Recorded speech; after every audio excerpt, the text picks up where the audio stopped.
आज सकाळी चहा करायला उठले आणि सिलेंडर संपलं. मग काय, माझ्याकडे दुसरं होतं पण मला ते आधी लावायचं नव्हतं, कारण मी या कधी सिलेंडर संपायची वाट बघत होते, कारण मला ते चेंज करायचं होतं. कारण माझी नळी खराब झाली होती गॅसची, मला ती चेंज करायची होती आणि बर्नरसुद्धा खराब झालं होतं, त्याच्यामुळे ते बदलायचं होतं. पण आज विजयादशमी, माझा मुलगा म्हटलाच की सगळे दुकानं बंद असतील.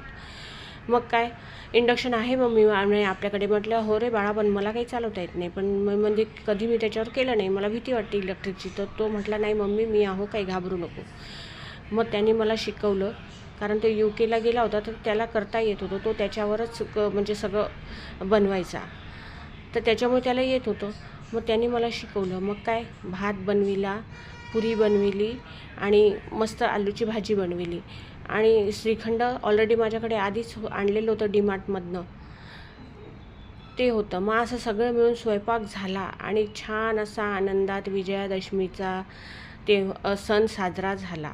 अशी झाली आमची विजयादशमी. स्वयंपाक पण मस्त झाला. आहा.